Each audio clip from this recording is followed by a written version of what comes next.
Continuando con nuestro libro de Hans Olav Lahlum, estamos con Satélites, serie negra RBA. Y vamos a iniciar lo que es el capítulo 8. Fui el último a llegar a la lectura del testamento. A las 3 menos 10 ya divisaba Chelderup Hall. La penúltima fue Inove Jensen, que justo entonces estaba llegando a la puerta de entrada.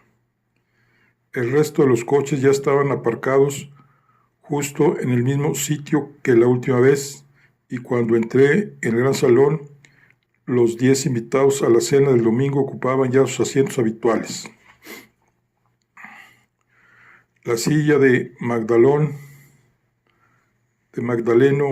Chelderup estaba vacía, pero su autoridad aún reinaba en la casa. El protocolo burgués de atención a los invitados se siguió al pie de la letra. En la mesa había café, tartas y jerez, pero nadie hizo ademán de servirse y nadie me dio palabra. El silencio se me hizo casi tan pesado como la primera vez que llegué a esa misma sala. Me quedé mirando por la ventana. Cuando el abogado Eduardo Ronin Jr. aparcó a las 3 menos 5 y se dirigió a la puerta con su paso característico y una carpeta bajo el brazo, me sentí casi aliviado. Tuve que aguantar la risa al ver que los ladridos desaforados de los perros le hicieron pegar un brinco de al menos medio metro de altura. Aún así, para mi sorpresa, consiguió no soltar la carpeta, que mantuvo agarrada bajo el brazo en todo momento. En la tensa y algo falsa atmósfera que prevalecía en la sala, el joven y pedante abogado seguía siendo absolutamente él mismo y alguien en quien podía contar, y eso era más de lo que se puede decir del resto de la concurrencia. Eduardo Ronin Jr. me dio una gran sorpresa cuando, en lugar de intentar sentarse en el asiento que estaba libre, se quedó de pie en un extremo de la mesa. Como convenía a la formalidad de la ocasión, esperó que el reloj de Cuco marcara las 3 en punto. Según la última voluntad del difunto Magdaleno Chelderup, les agradezco que hayan hecho el esfuerzo de reunirse hoy, aquí, a pesar de que fueran citados con tan poca antelación. Nadie aplaudió sus palabras y prosiguió tras una breve pausa. Como todos los presentes saben, en el momento de su muerte, Magdaleno Chelderup estaba casado. Tenía 3 hijos vivos y disponía de bienes que superan con creces los 100 millones de coronas. En esta situación, era libre de dividir la herencia según fuera su deseo, siempre y cuando cada uno de sus hijos recibiera al menos 200,000 coronas. El abogado hizo una pausa dramática y hojeó sus documentos en busca del testamento. 10 pares de ojos lo seguían con atención. Yo no sabía en qué lado de la mesa fijarme. Al final decidí centrarme en la persona que más me preocupaba y que más dudas me generaba, la secretaria y amante del difunto, Inove Jensen. Por el momento mantenía una tranquilidad pasmosa. El testamento del difunto fue certificado y datado en presencia del abogado y los testigos el 6 de mayo de 1969. Percibí un brillo en la mirada de Yvonne Jensen. Se puso recta en el asiento, pero se quedó en silencio y con el rostro en tensión. le lancé una mirada a Sandra y María Irene Sheldrup. Una mueca se dibujó en los labios de la madre al oír la fecha. El rostro de su hija, por otra parte, se mantuvo impasible y en apariencia relajado. Solo los ojos fijos en el abogado revelaban que estaba siguiendo lo que pasaba. El anteriormente citado testamento dice lo siguiente: el abajo firmante Magdaleno Sheldrup, nacido el 17 de noviembre de 1899, revela por la presente su última voluntad en cuanto al reparto de su fortuna y sus posesiones. En primer lugar, condono la deuda de Hans Gelobsen, mi gerente desde hace muchos años. El contrato y el resto de los documentos relacionados con el caso han sido destruidos. Eduardo Ronin se volvió a conceder una pausa dramática. Volví la mirada hacia Hans Gelobsen. Él también mantenía la compostura con gran maestría. Las dos últimas frases que se habían leído salvaguardaban su honor y también su futuro. Aún así, su reacción se limitó a una ligera sonrisa. También se aflojó el nudo de la corbata.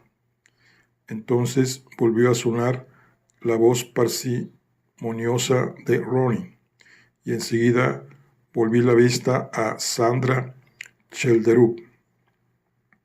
Mi esposa Sandra Sheldrup recibirá de inmediato la suma de 2 millones de coronas para mantenerse el resto de sus días.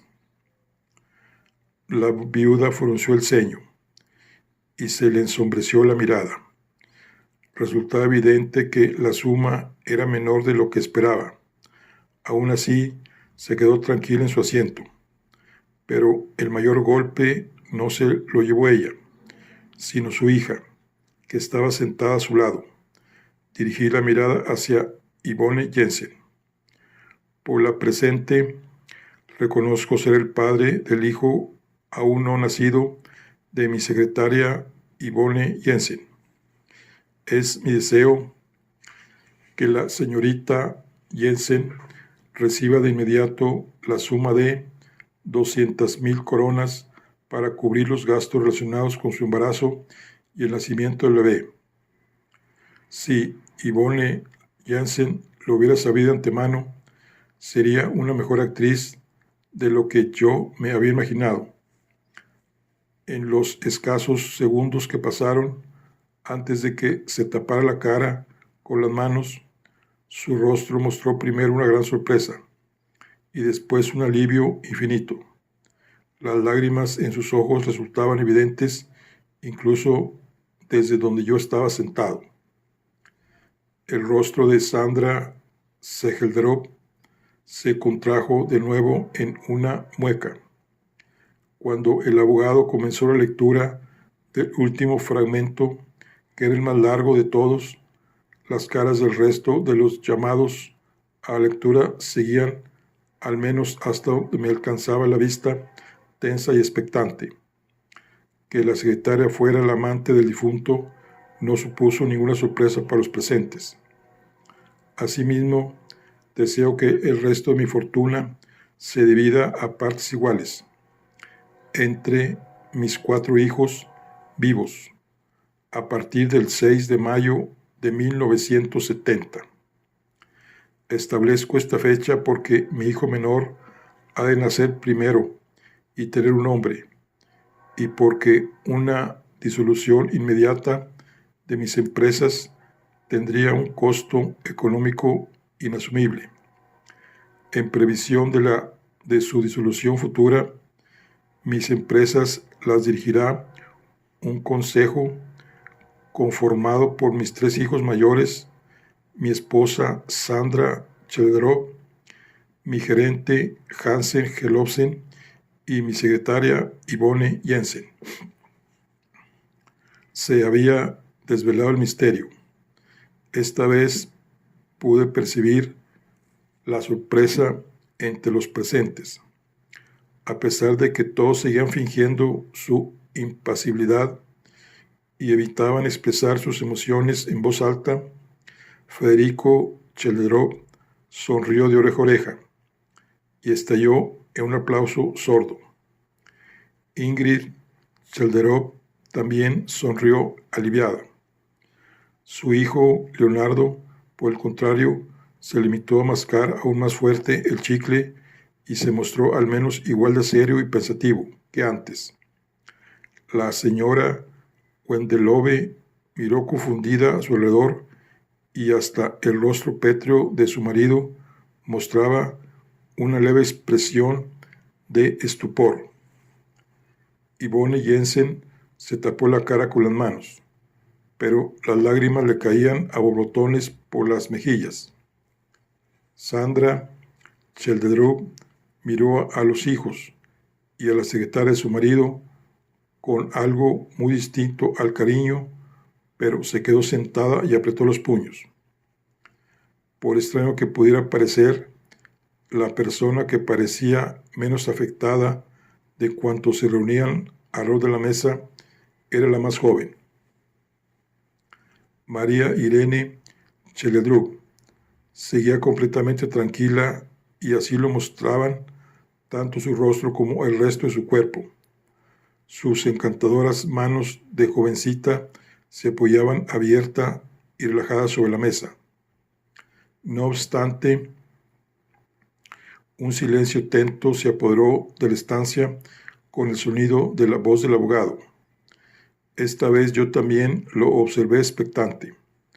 No me había mencionado nada de esto por teléfono. No obstante, existía una versión anterior del testamento y Magdaleno Chelderov me transmitió de palabras su deseo de que la leyera junto con la versión final. Se redactó el 12 de agosto de 1968 y se anuló con la redacción de este Nuevo Testamento el 6 de mayo de 1969. La versión anulada es bastante más breve. Se concedió una última pausa dramática mientras pasó la hoja y comprobó que era la correcta. El testamento anulado decía lo siguiente: a excepción de 2 millones de coronas para mi mujer, Sandra Chelderov, 200,000 para mi hijo, Federico Chelderov, y 2 millones para mi hijo, Leonardo Chelderov, lego toda mi fortuna y todas mis posesiones a mi hija, María Irene Chelderov. De repente, todas las emociones contenidas se abrieron paso al fin y con estruendo. Hans Herlofsen exhaló un suspiro, se llevó las manos al cuello y se aflojó un poco más la corbata. Federico Chelderov sonrió aún con mayor entusiasmo que antes. Levantó la copa y proclamó con alegría lo siguiente: un brindis por el Nuevo Testamento. Leonardo Chelderov se tapó la cara con las manos, pero a juzgar por los movimientos de su cuello, mascaba el chicle con más intensidad que nunca. Sandra Chelderov le lanzó una mirada fulminante y perdió por completo la compostura. El ambiente estaba muy tenso y todo el mundo, incluido el abogado Ronin, se sobresaltó cuando, en plena rabia, la viuda golpeó la mesa con el mismo puño que después elevó hacia sus 2 hijastros. La única persona que no parecía afectada por lo que yo estaba observando la única persona que no parecía afectada era la que yo estaba observando con atención.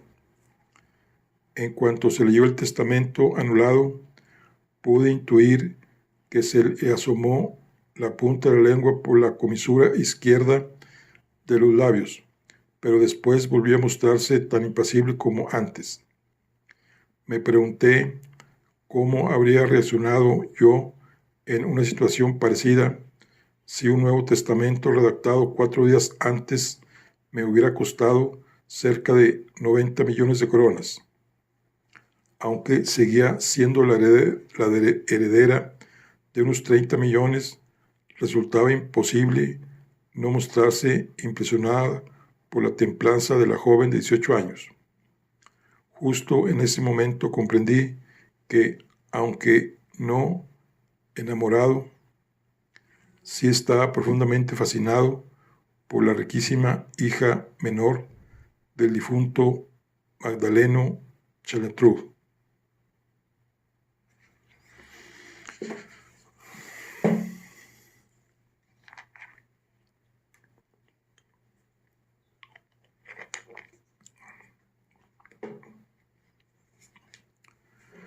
Capítulo 9. En cuanto terminó la lectura, la reunión se disolvió bastante rápido. Tras apurar su copa, Federico Chalentruc se disculpó alegando que tenía una celebración a la que asistir. Abandonó la sala sin que nadie hiciera además de querer felicitarlo. Gerlofsen y los Wendelboe se excusaron con mayor educación, pero casi con la misma premura. Ingrid Chelderov abrazó a su hijo, que aún temblaba, y pareció que le ayudaba a recomponerse.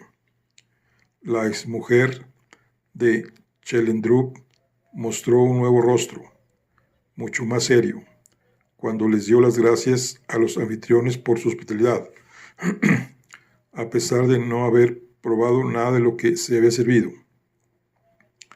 Parecía que fueran a saltar las chispas entre las dos mujeres de Magdaleno Chelderú. María Irene se hizo cargo de la situación, le estrechó la mano a Ingrid Chelderú y le deseó un buen regreso a casa. Su madre consiguió entonces recomponerse lo suficiente para darle un apretón de manos a su invitada y susurrar una despedida que no resultara demasiado antipática. Parecía que Leonardo Chalindrú aún no había recuperado el habla, pero él también hizo un esfuerzo por limar asperezas, se encogió de hombros a modo de disculpa y abandonó la sala y después la casa detrás de su madre. El abogado Eduardo Ronin Jr. y yo nos quedamos solos, con 4 mujeres, la esposa del difunto, la hija, la hermana y la amante. Solo entonces me di cuenta de que Magdalena Chelendrup tenía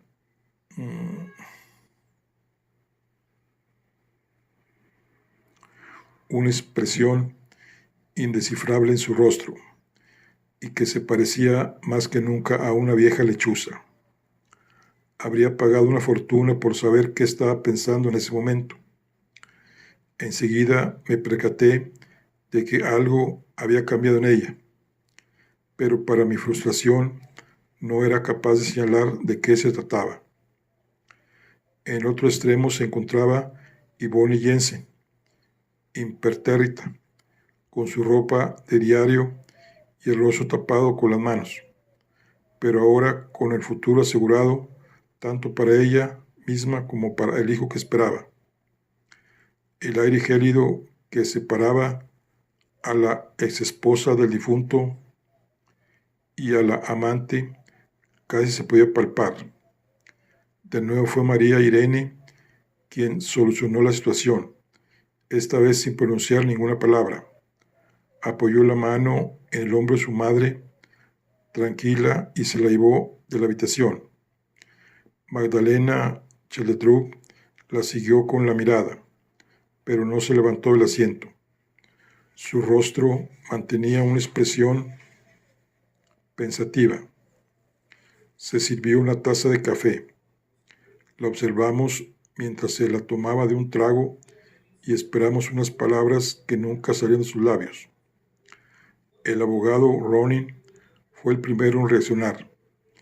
Le dijo muy serio a Yvonne Jensen que si al día siguiente o pasado mañana se presentaba en su despacho con su libreta bancaria, se encargaría personalmente de que le ingresaran las 200,000 coronas cuanto antes. Entonces le entregó su tarjeta de visita. Nos dio un breve apretón de manos al resto de los presentes y abandonó la sala. Me pareció ver un leve brillo de triunfo e ironía en la mirada del abogado cuando me estrechó la mano. En cualquier caso, el brillo no tardó en disiparse y no creí pertinente complicar aún más las cosas con una discusión. Formalmente no tenía nada que objetar. En la conversación telefónica que habíamos mantenido esta mañana, solo le había preguntado por el contenido del testamento actual y él me había dado una respuesta correcta.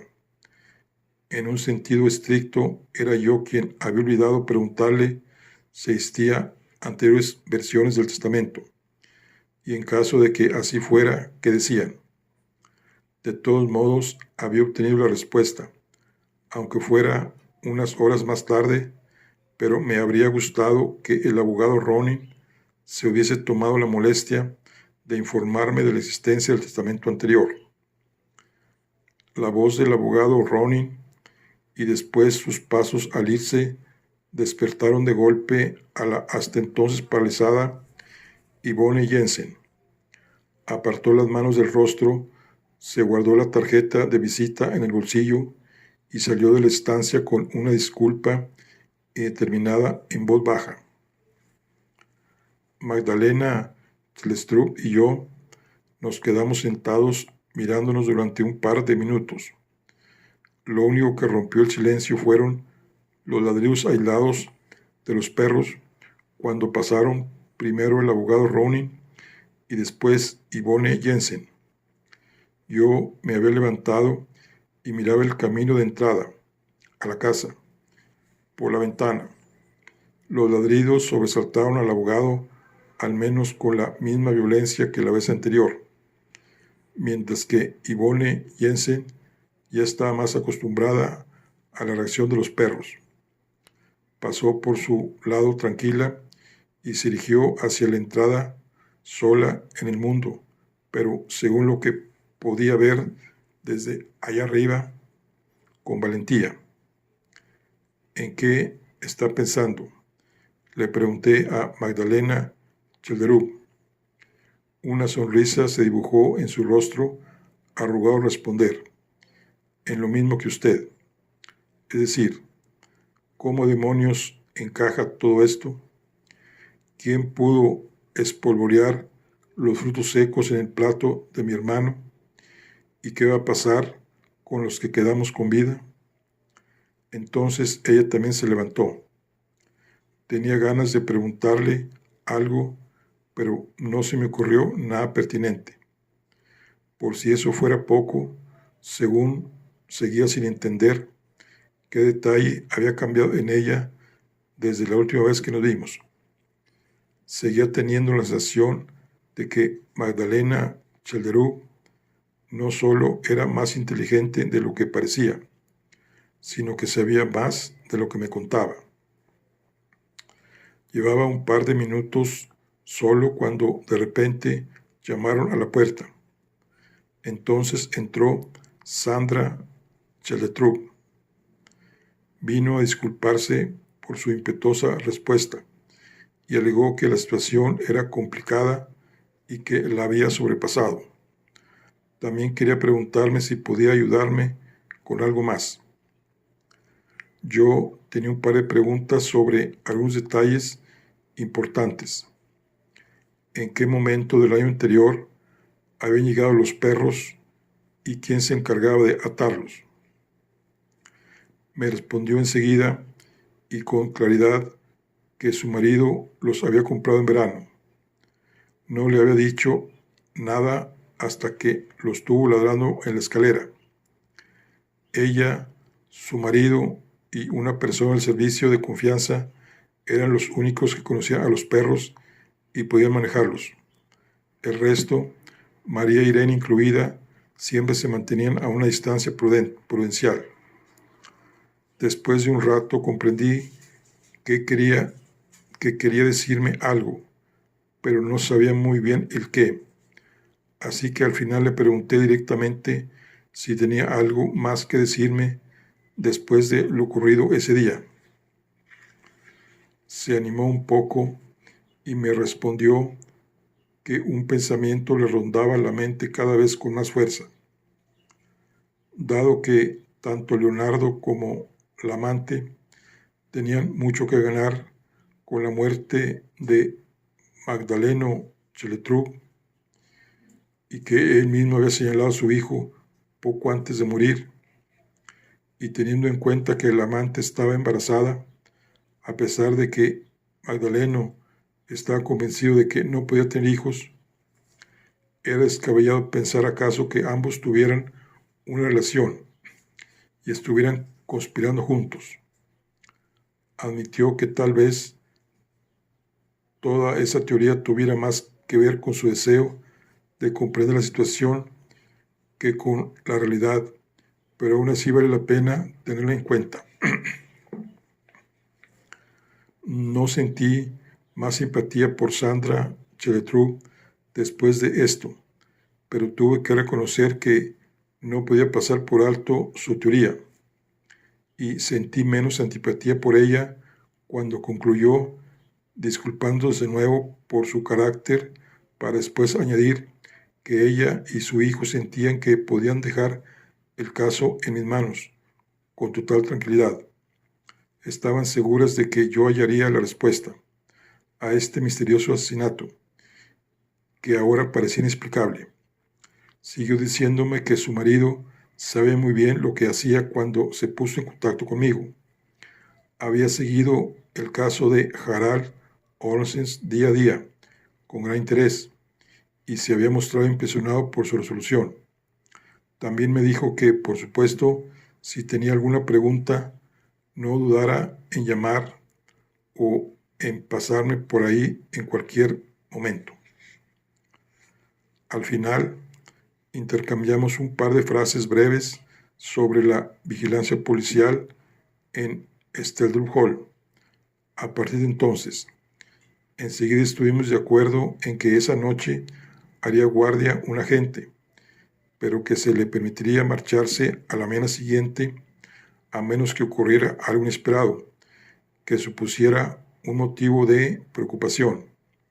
Sandra Chelletrú prometió que me llamaría si recordaba algo que pudiera ser importante, y anotó con diligencia mi número por si tuviera que comunicarse algo urgente.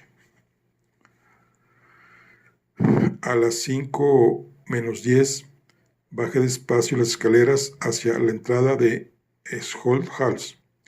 Caminé despacio, en parte porque la situación me daba que pensar, pero principalmente porque guardaba la esperanza de toparme con María Irene. Pero resultó que esto último no fue nada difícil. Justo cuando yo terminé de bajar las escaleras, ella salió de una de las puertas laterales de la planta baja. Por supuesto, no fue casual, ni que yo bajara despacio, ni que ella entrara en casa justo entonces. Creo que ambos lo comprendimos en el mismo instante en que nos encontramos, cara a cara. Ninguno de los dos tenía nada especial que decir. No fue más que un breve y agradable reencuentro en el que también ella me aseguró que tenía plena confianza en la investigación y anotó mi número por si necesitara ponerse en contacto conmigo. Me permití señalar que se había tomado con gran madurez lo que, sin duda, habría sido una gran excepción con respecto a la extraña historia de los dos testamentos. Me respondió que, por supuesto, habría preferido que las cosas fueran de otra manera, pero que una herencia de 25 a 35 millones de coronas también era un comienzo inusualmente prometedor para la vida de una mujer joven. Cuando nos íbamos a despedir, dudé en si debía darle un abrazo, pero al final me incliné por la opción más sensata y les eché la mano. Al fondo vislumbré a su madre, que estaba inmóvil y en silencio a unos pasos de la escalera, en el piso superior.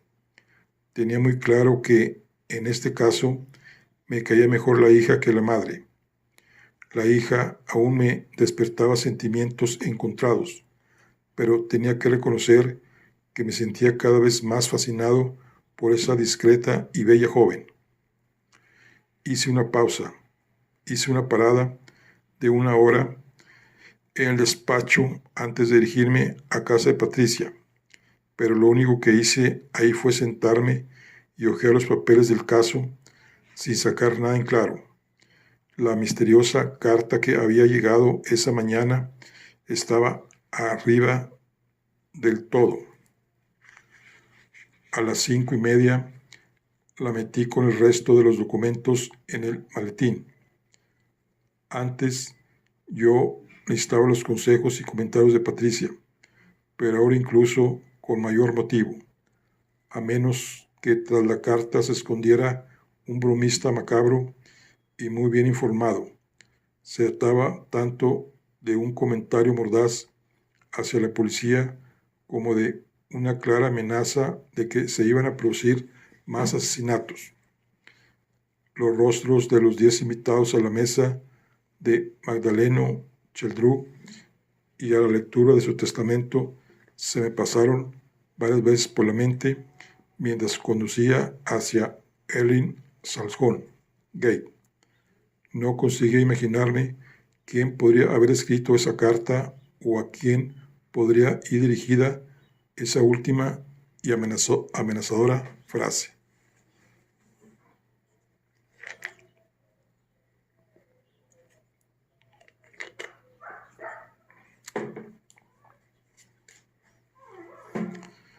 Capítulo 10.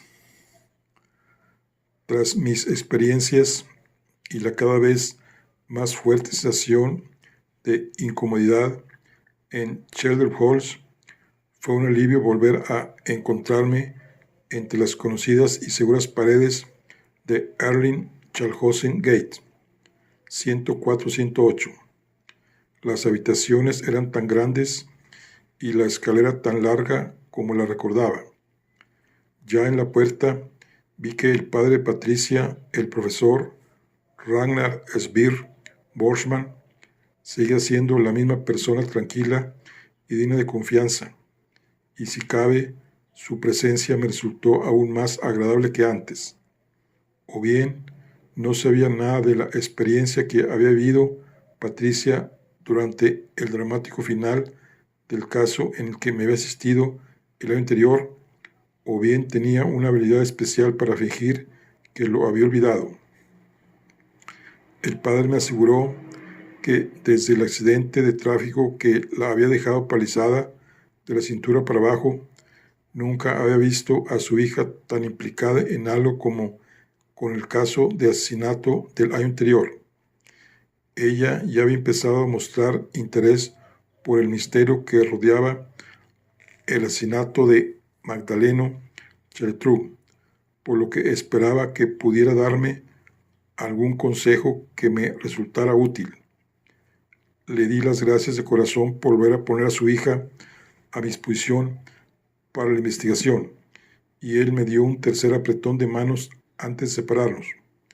Su benevolencia era una grata sorpresa.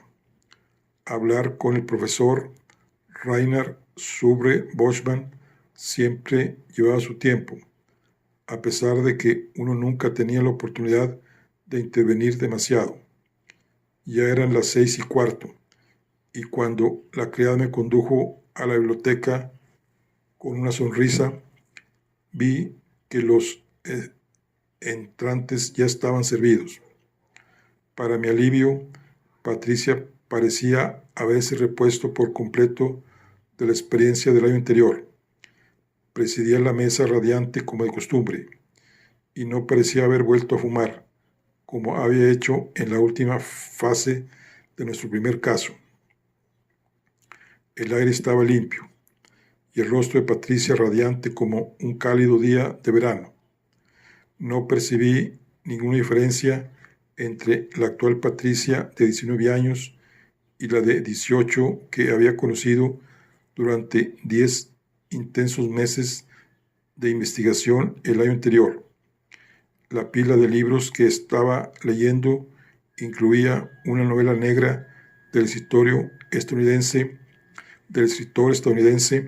Rex Stout, un libro ruso con varios diagramas de ajedrez en la cubierta y un grueso tomo en lengua inglesa sobre las grandes batallas de la Primera y la Segunda Guerra Mundial. Como ya sucediera la primera vez que nos vimos, ninguno de los dos mostró la intención de estrechar la mano al otro. Ahora que me encontraba de nuevo ante un caso de asesinato, me parecía natural estar aquí sentado pidiendo consejo. Patricia me escuchó muy concentrada y tomó muchas notas de lo ocurrido ese día. Todo mientras nos tomábamos una sopa de espárragos y medio filete de ternera. Como era su costumbre, me escuchó con paciencia hasta que terminé el relato de los hechos. Después hubo unos minutos de silencio mientras ella pensaba y se terminaba los últimos bocados de la carne que regó con un vaso de agua helada. Enseguida pisó el acelerador. Antes que nada, me gustaría felicitarte por tu trabajo. El caso es claramente complejo, pero ya has conseguido recabar una impresionante cantidad de información que responde a algunas de mis preguntas, dijo, y luego señaló, relajada, la novela negra de la pila de libros. Tus talentos superan con creces a los de Archie Goodwin en las novelas de Rex Stout. Así que yo, aunque peso al menos 70 kilos menos que él, también debo intentar superar la brillante capacidad de Nero Wolfe para establecer conexiones sin abandonar la seguridad de mi hogar. A pesar del éxito del que gozaba Godwin entre el sexo opuesto, no me sentí muy cómodo con la comparación, tampoco con el recuerdo de lo que pasó y lo que podría haber pasado cuando, en el caso anterior, convencí a Patricia para que abandonara la ciudad de su hogar durante unas horas. Por eso me apresuré a preguntarle qué me puede decir del caso por el momento. Patricia se puso seria de pronto. Que este caso no será más sencillo de resolver que el anterior, sino que además puede resultar aún más desagradable. Bien, es cierto que a lo largo de la investigación surgieron varias cosas raras del pasado de Harald Olsen, pero este tal Magdaleno Seltrud parece tratarse de un hombre con todavía más facetas desagradables y que, por si fuera poco, pueden terminar afectando más aún las vidas de las personas que lo rodean. Nos enfrentamos a un caso de asesinato único en la historia criminal noruega. También empiezo a pensar que nos encontramos frente a una víctima significativa, para bien o sobre todo para mal. Así que mi primera conclusión es que vamos a apreciar una relación más estrecha de lo normal entre el asesinato y la vida, y la personalidad del asesinado. Aún es demasiado temprano para saber quién le espolvoreó los frutos secos en la comida. Puedo imaginarme distintas variantes que supondrían que cualquiera de los 10 invitados podría ser el asesino. Asentí con la cabeza y me aventuré a hacer una apreciación. También he pensado que existen similitudes entre este caso y el del año pasado. Tu concepto de las moscas humanas encajaría con varios de los posibles asesinos, ¿no te parece? Patricia inclinó la cabeza pensativa. Puede, pero sobre todo lo que tenemos son 10 personas satélites. Patricia sonrió al percatarse de mi confusión y continuó. Disculpa, acabo de usar un concepto que yo misma he creado y en el que pienso tan a menudo que se me olvida que los demás no lo entienden. Las moscas humanas son personas que han vivido algo muy dramático, por no decir traumático, y a lo que siguen dándole vueltas durante décadas. Las personas satélites son parecidas, pero al mismo tiempo diferentes. Son personas que, por distintos motivos, giran en órbitas más o menos fijas alrededor de otras. Es un fenómeno que se puede encontrar en muchas relaciones y en distintos planos de la sociedad. Por ejemplo, no podremos encontrar a una madre amorosa que incluso en la vejez sigue girando alrededor de su hijo enfermo, o a un hijo abnegado que también de mayor sigue orbitando alrededor de su padre. Se puede decir que el hermano periodista de quien fuera nuestro primer ministro durante 17 años fue una persona satélite que dependía de él, y la esposa del actual presidente del Partido Laborista, nuestro futuro primer ministro, orbita de la misma manera alrededor de su marido. Era evidente que Patricia también estaba al día de la política noruega, pero yo seguía esperando con cierto nerviosismo que me contara qué relevancia tenía ese nuevo concepto para la investigación. La explicación no se hizo esperar. Este fenómeno está especialmente extendido entre las clases adineradas, como en el caso de que nos ocupa. Muchas personas fuertes y poderosas consiguen, de manera consciente o inconsciente, que otros orbiten a su alrededor, como si fueran satélites. No me cabe duda de que Magdaleno Chelletru tenía esa capacidad y no parecía molestarle. Como consecuencia, los 10 invitados giraron en órbitas distintas y paralelas a su alrededor durante años. Ahora parece que uno de los satélites se ha salido de su trayectoria habitual y ha colisionado contra el planeta alrededor del cual orbitaba, lo que ha creado una situación dramática e imprevisible. Todas las órbitas fijas se han roto y el caos amenaza a un universo que ha perdido su centro y su fuerza gravitatoria. En ese momento entendí la relevancia del concepto. Patricia miró mi rostro fascinado y sonrió. Como ves, unas ciertas nociones de geofísica pueden resultar útiles en la investigación de un asesinato, aunque también se pueden buscar ejemplos más sencillos. Aquí en la Tierra existen países con muchos millones de habitantes que décadas y décadas más tarde siguen girando alrededor de una personalidad dominante. ¿Qué pasará en un país como Yugoslavia, con unas tensiones étnicas y religiosas tan fuertes, el día que Tito ya no ejerza su fuerza gravitatoria?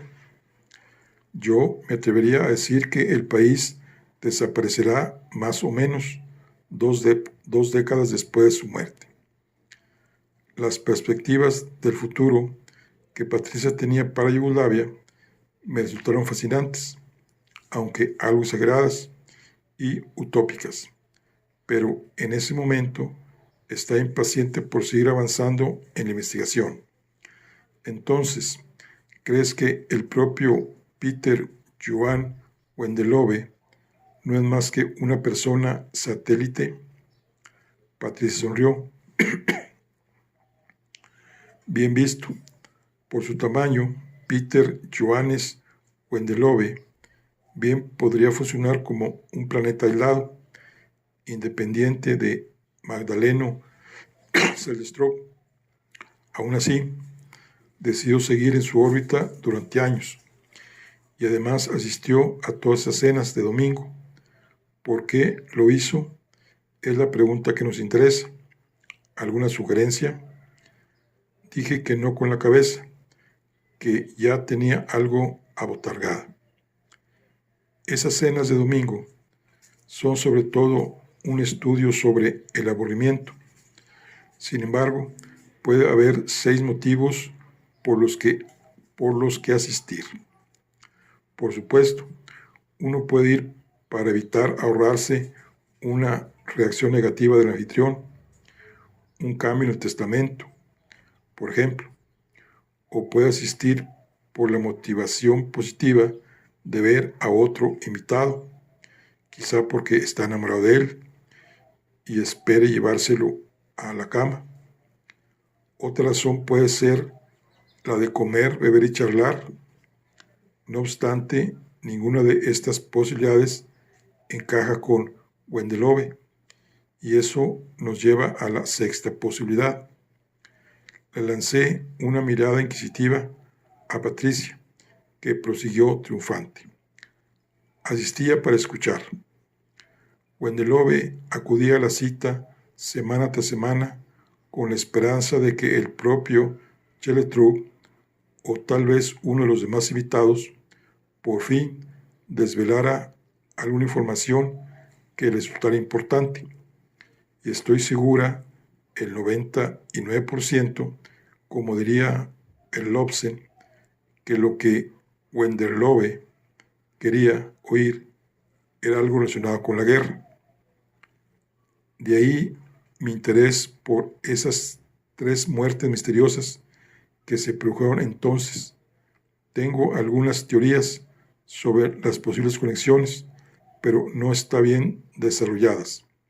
Si te parece, las repasaremos mañana. Mientras tanto, me gustaría que les preguntases a los Wendelove y también a Herlobsen cuándo tuvieron lugar los hechos, qué circunstancias rodearon los asesinatos de estos 2 antiguos miembros y cuándo se unió al grupo Magdaleno Chellestrup. Le prometí que así lo haría. El otro asunto, lo sucedido el día de la liberación, ¿está más claro o no? Patricia negó con la cabeza. Eso también es muy interesante. Y hay un detalle muy llamativo que me sorprendería que no hubieras identificado, pero dejémoslo para mañana. Aunque no tengo muchas esperanzas de que pueda decirte algo sobre Magdaleno Chellestrup, ni que esté dispuesto a hacerlo.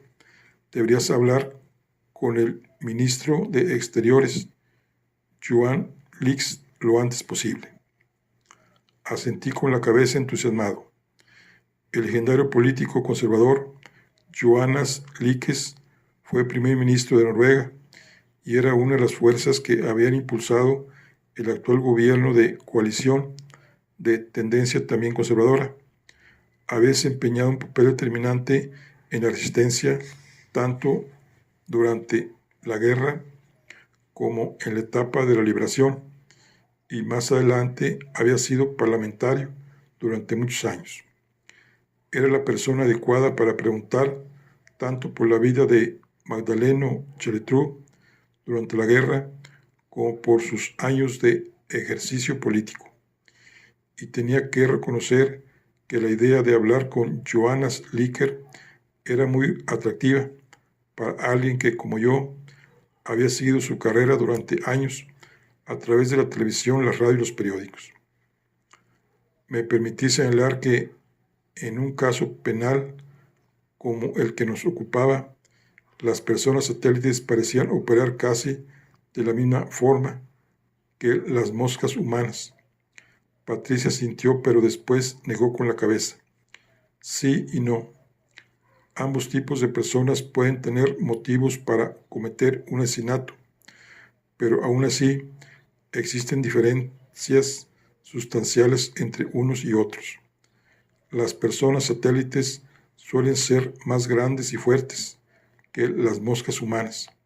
Se mueven más deprisa y en las altas esferas todo puede volverse extremadamente frío, sobre todo a la sombra de los planetas de mayor tamaño, y es precisamente en la sombra heladora de las altas esferas donde nos encontramos.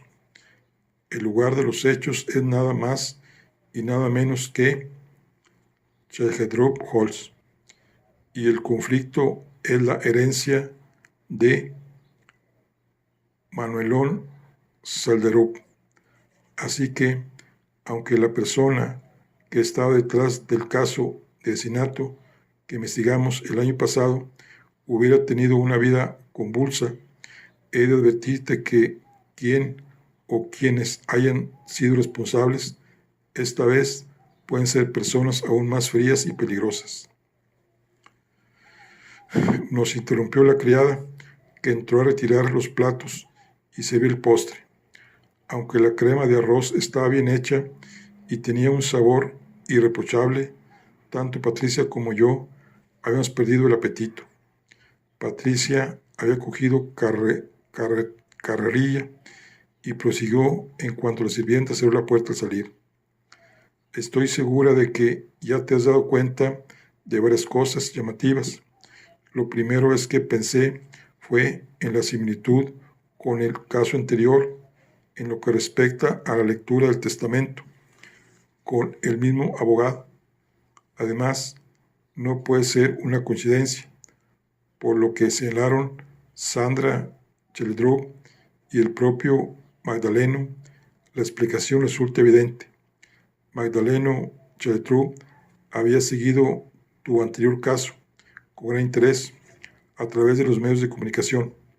Sin duda lo veía como un juego del que disfrutaba. Cuando poco después decidió redactar su testamento, eligió un formato similar y él mismo despacho de abogados. Hasta aquí todo correcto. Asentí con la cabeza. Por el momento nada me llamaba la atención.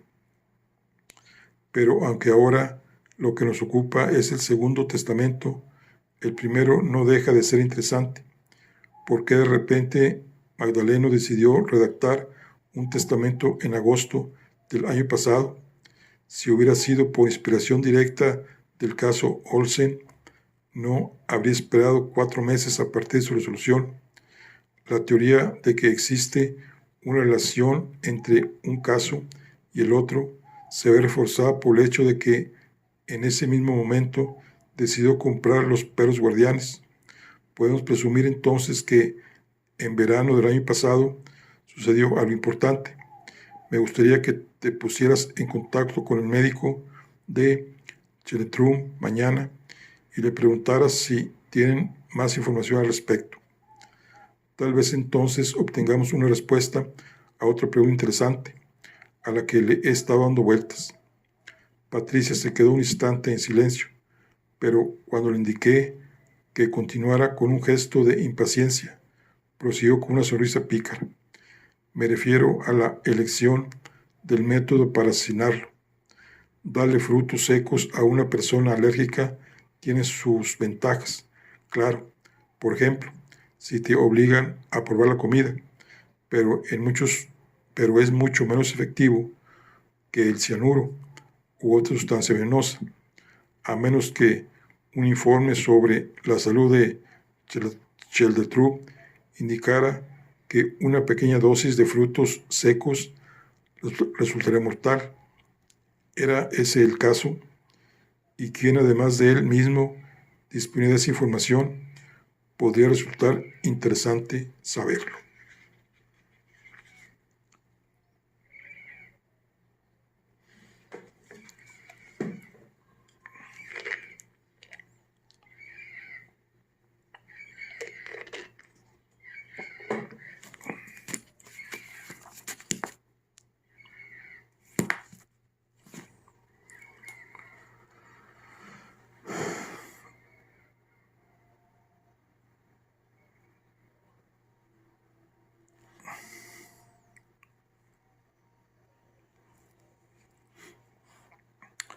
Le dije que estaba de acuerdo y le prometí que hablaría con el médico de Sheldrup a la mañana siguiente.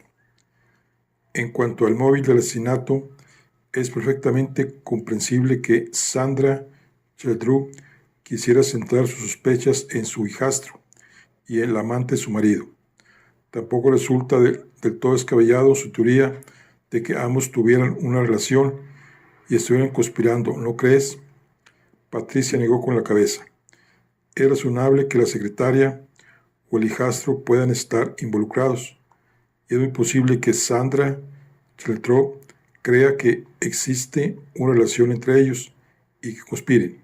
Sin embargo, creo que esa idea es un callejón sin salida que nos lleva a pensar en la dirección equivocada. Literalmente.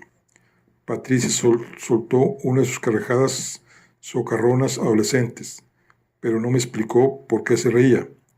Entonces se puso seria de repente e hizo un resumen que por suerte se acercaba a mis conclusiones provisionales. En resumen, el último testamento le da un móvil importante a los hijos, la secretaria, el gerente y la exmujer, pero el penúltimo, que bien podría ser el último que todos conocían, les da un móvil aún más poderoso a la hija y a su madre. De quienes se sentaban a la mesa, solo nos quedan el matrimonio, Wendelove y la hermana del difunto. Todos ellos pueden tener sus motivos, aunque no sean económicos. Así que la falta de sospechosos o de un posible móvil no nos supone un problema por el momento. Le di la razón y me apresuré a preguntarle qué pensaba de la carta.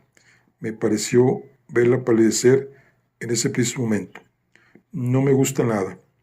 Me resulta en extremo inquietante que la carta señale la posibilidad de que se produzcan más asesinatos, sobre todo si tenemos en cuenta que se envió antes de la muerte de Sheldrup. La carta es uno de los elementos más alarmantes del caso hasta la fecha y puede constituir una pista decisiva. Por el momento no podemos saber en qué dirección apunta, pero es más que probable que la haya redactado el asesino. Lo único que podamos deducir sobre el sujeto en cuestión a partir de la carta es que, por algún extraño motivo, quiere darle pistas a la policía y que sus dotes de poeta dejan bastante que desear. Y por el momento no podemos descartar a ninguno de los invitados. Una vez que la criada hubo retirado los platos de postre, Patricia me preguntó de repente si seguía manteniendo el contacto con alguna de las personas implicadas en el caso anterior. Le dije que no con la cabeza y le lancé una mirada inquisitiva. Con nadie en absoluto, añadió con una sonrisa precavida. Le dije que no y le pregunté por qué quería saberlo. Patricia se quedó pasmada al oír la pregunta y respondió de manera concisa que era positiva, que nada me distrajera del nuevo caso. Y en esta ocasión te recomiendo que desconfíen por sistema de todas las personas que se encontraban en el edificio cuando se cometió el asesinato, se apresuró a añadir, y que mantengas la distancia hasta que lo hayamos resuelto.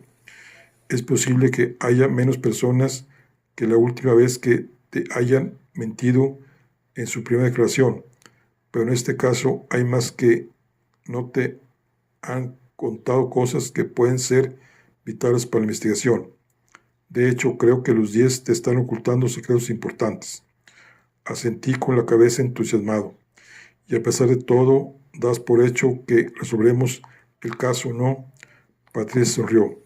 Por supuesto, siempre hay una única verdad en un asesinato, y si se tiene la habilidad necesaria para reunir e interpretar los datos necesarios, esa verdad siempre sale a la luz, y ambos la tenemos. Sigue buscando la información que aún nos falta y dame algo de tiempo para pensar en lo que ya tenemos para que podamos seguir avanzando. Ya disponemos de más información interesante de la que teníamos en ese mismo momento durante la investigación anterior. Sigue así y me atrevería a decir que en una semana habremos conseguido nuestro objetivo. Sus palabras me tranquilizaron, pero ya tenía demasiadas cosas en que pensar. Leí las gracias y abandoné la sala con la promesa de reunirnos para cenar al día siguiente. Bueno, pues aquí concluimos la charla de hoy. Nos vemos en la siguiente. Hasta luego.